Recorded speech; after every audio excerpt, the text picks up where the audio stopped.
नमस्कार साथियों, स्वागत है आप सभी का। आज हम बात कर रहे हैं डेथ टैरो कार्ड के बारे में, जिसका नंबर है 13। राइडर वेट टैरो डेक में डेथ कार्ड 13 नंबर का कार्ड है। सीरीज में ये 14 पर आता है क्योंकि 0 द फूल है और ये जो है ये 13 नंबर इसको दिया गया है। तो इस वीडियो में हम बात करेंगे इस डेथ कार्ड के सिंबल्स के बारे में, इसके की पॉइंट्स के बारे में।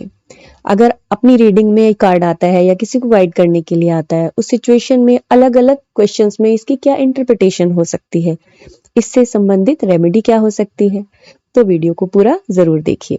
और अगर अभी तक चैनल को सब्सक्राइब नहीं किया है देन प्लीज चैनल को सब्सक्राइब कर लीजिए ऐसे और वीडियोस को भी देखने के लिए। तो चलिए शुरू करते हैं। डेथ कार्ड जिसका नंबर हमने देखा 13 है, जो कि टोटल होके बनता है 4, और ये है राहु महाराज का नंबर। राहु जो देते हैं फोकस, पैशन, जिसे कहते हैं ना जुनून की हद तक का फोकस, जब इंसान सब कुछ भूल जाए और बस एक ही काम के पीछे अपना ध्यान, सब तन मन धन सारा एक ही काम के पीछे लगा दे, ऐसा जुनून देता है। साथ साथ भ्रम भी देता है, इल्यूजन भी देता है, क्योंकि सही गलत की पहचान कभी कभी समाप्त हो जाती है ऐसी सिचुएशन में, क्योंकि इंसान अपना सब कुछ कहते हैं ना झोंक देता है। तो ये राहु महाराज का नंबर है। अब हम देखते हैं इस कार्ड के की पॉइंट्स के बारे में। वो है, देखो, डेथ अपने आप में समाप्ति है, एंड है। यहाँ पर किसी चीज का कह सकते हैं हम नष्ट होना है, डिस्ट्रक्शन जिसे कहते हैं, खत्म होना, फिनिश। नुकसान भी नजर आ रहा है क्योंकि डेथ अपने आप में लॉस ही कहा जाएगा, तो लॉस है यहाँ पर। और हम कह सकते हैं कि अगर ये सब चीजें हैं तो क्या केवल ये समाप्ति और एंडिंग है? नहीं, ये एक नई बिगिनिंग का भी कार्ड है। यानी जहां समाप्ति होगी वहां एंडिंग भी तो होगी, जहां अंधेरा होगा वहां पर उसके बाद रोशनी भी होगी। तो ये एक तरीके से न्यू बिगिनिंग, री बिगिनिंग जिसे कहते हैं ना, लेकिन एक बार को समाप्ति है। और किसी भी चीज की फिनिशिंग या एंडिंग दुखदायक तो होती ही है, क्योंकि हम समझ सकते हैं कि अगर कोई चीज दोबारा शुरू हो रही है तो वो एक तरह का ट्रांसफॉर्मेशन है। और ट्रांसफॉर्मेशन की जो सिचुएशन होती है वो होती चाहे अच्छे के लिए है, लेकिन दुख देते हुए ही आती है। अब हम बात करते हैं इसके सिंबल्स की। तो देखो, सबसे पहले देखते हैं हम पॉजिटिव साइन जो इसमें नजर आ रहा है। वो है ये सन, जो कि राइजिंग सन है। क्या बता रहा है? बिगिनिंग बता रहा है, शुरुआत है, उम्मीद है, होप है, लाइट है, वार्मथ है, हीट है, पॉजिटिविटी है। लेकिन ये सब चीजें बैक में नजर आ रही हैं, बहुत दूर है, और अभी दूरी से ही सनराइज हो रहा है। लेकिन इसका अर्थ ये है, जो भी वर्तमान सिचुएशन चल रही है, चाहे वो कष्टदायक है, दुखदायक है, सैड है, पर उसके बाद दूर थोड़ा समय बाद उम्मीद की किरण नजर आ रही है, दिख रही है।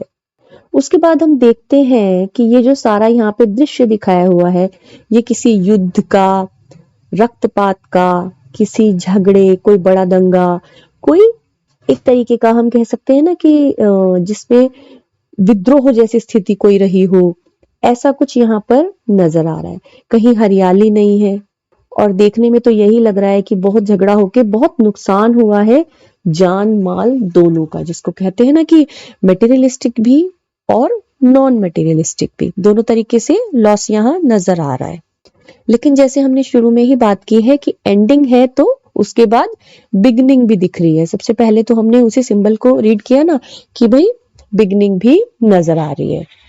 अब देखते हैं हम इस व्यक्ति के बारे में। जो ये व्यक्ति है, ये कोई पूरा, अगर इसको देखो आप, तो इसने येलो क्लोथ्स पहन रखे हैं, इसके सिर पर भी येलो मुकुट है। मुकुट बता रहा है, जो क्राउन है इसका, डिग्निटी को बता रहा है, साथ साथ रिस्पॉन्सिबिलिटी को भी बता रहा है, यानी कोई डिग्निफाइड पर्सन है। येलो कलर है जो कि विजडम को बता रहा है, नॉलेज है, विजडम है, स्पिरिचुअलिटी है। तो इन सभी गुणों वाला कोई व्यक्ति है, लेकिन ये भी हाथ जोड़ करके खड़ा है। ये किसी ऐसी मुद्रा में जैसे हाथ जोड़े हो, सरेंडर किया हो, माफी मांग रहा है, या कुछ दया की भीख मांग रहा है। इस समर्पण की मुद्रा में पूरी तरह से ये दिख रहा है। इसके साथ में ये जो व्यक्ति यहाँ पर बैठा है, ये भी पैरों को फोल्ड करते हुए इसको भी समर्पण भाव से बैठा हुआ कहा जाएगा।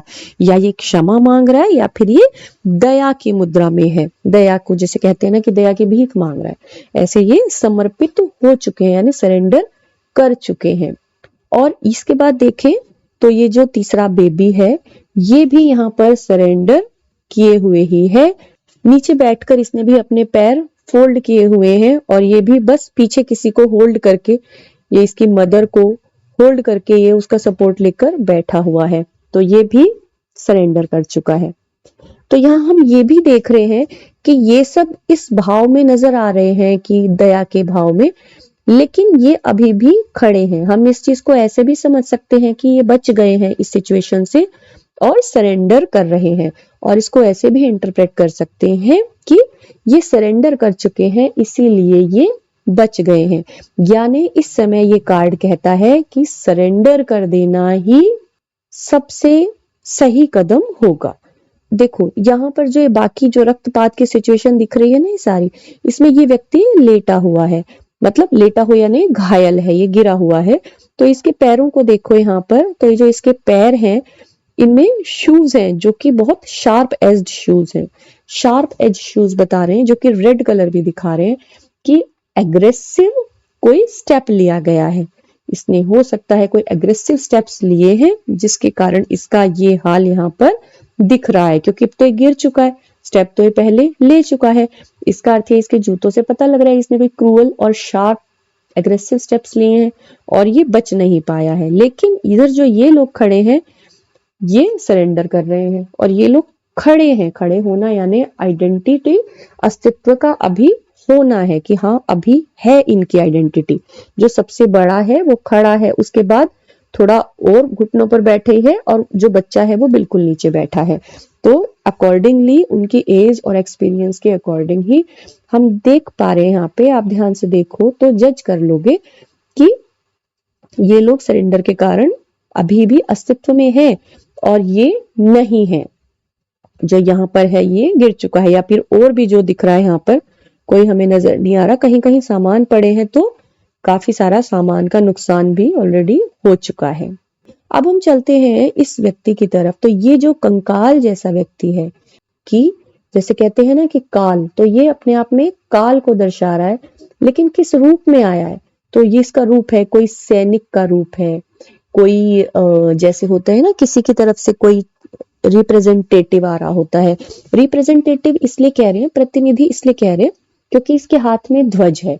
जो पताका लेकर आता है वो किसी भी उसको, किसी पंथ को, किसी मत को, किसी धर्म को, किसी राज्य को, किसी राष्ट्र को, ऐसे किसी भी एक ग्रुप ऑफ पीपल जैसे होता है ना, लाइक माइंडेड होते हैं, तो उनको ये रिप्रेजेंट कर रहा है।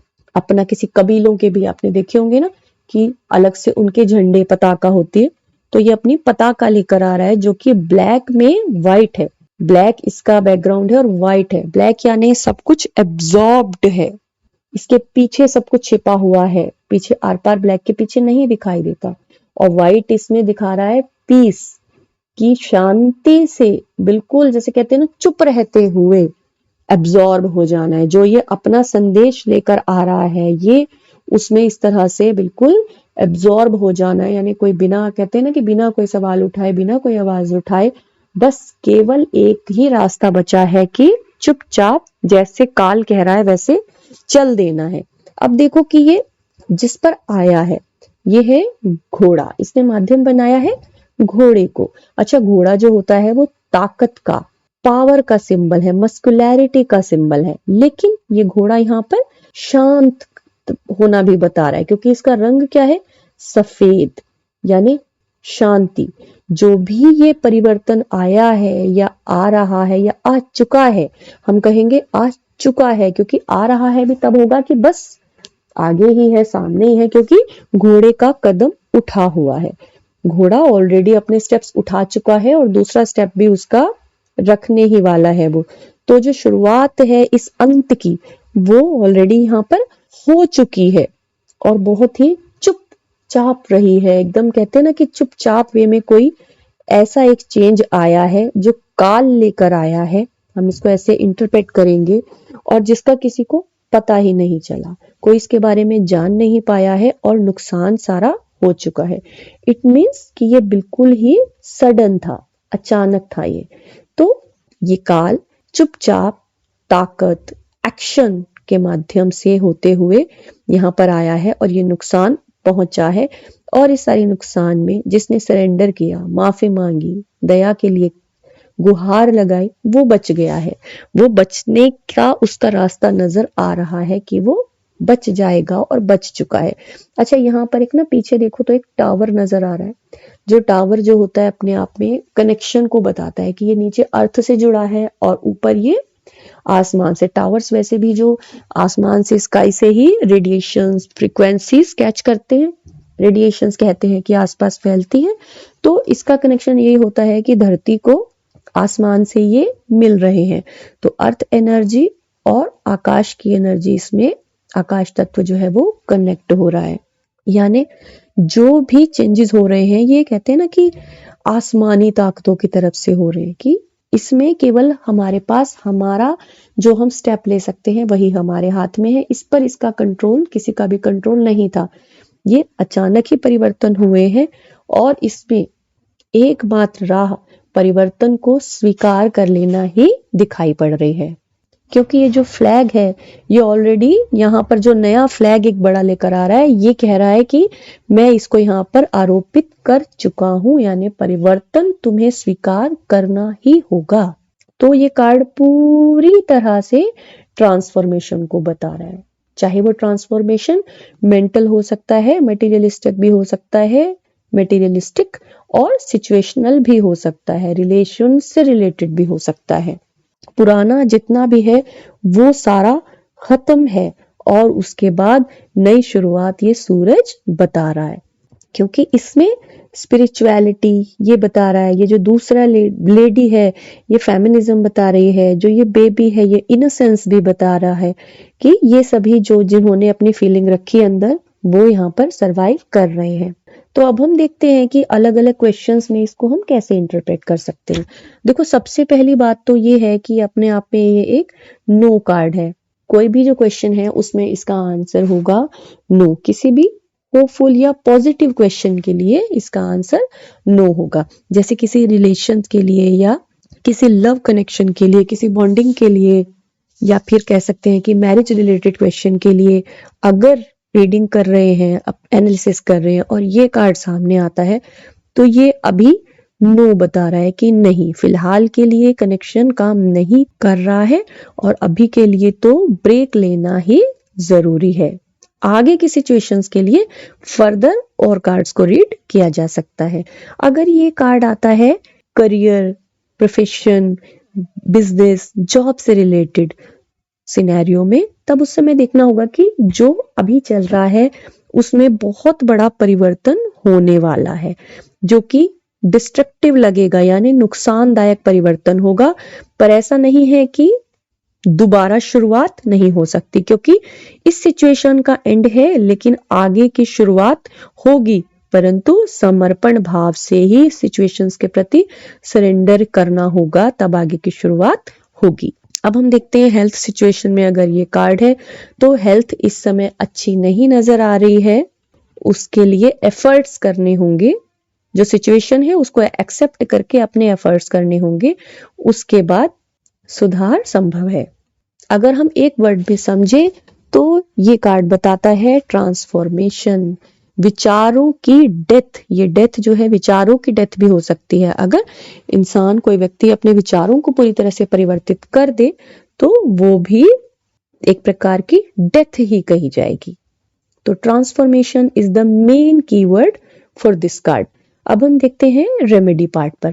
तो रेमेडी में क्या है कि सबसे पहले तो ये जो नेगेटिविटी है, इसके अंदर जितना इल्यूजन है, नेगेटिविटी है, उसको दूर करना है। उसको दूर करने के लिए भ्रम सबसे पहले मन मस्तिष्क पर होता है, तो मन मस्तिष्क से वो भ्रम हटाना है। उसके लिए क्या एफर्ट्स होंगे?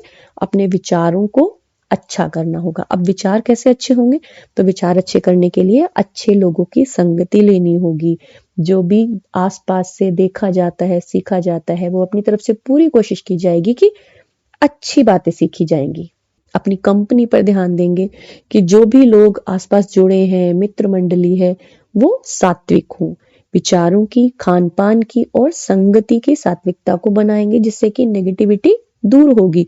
क्योंकि यहाँ पे अगर देखो ना, तो ऐसा भी लग रहा है कि इतना चुपचाप सब परिवर्तन हुआ है, तो हो सकता है कि इनको किसी को पता ही नहीं चला है। क्योंकि एक प्रकार से देखो तो एक राजसी खानदान लग रहा है, और हो सकता है कि विद्रोह हुआ हो।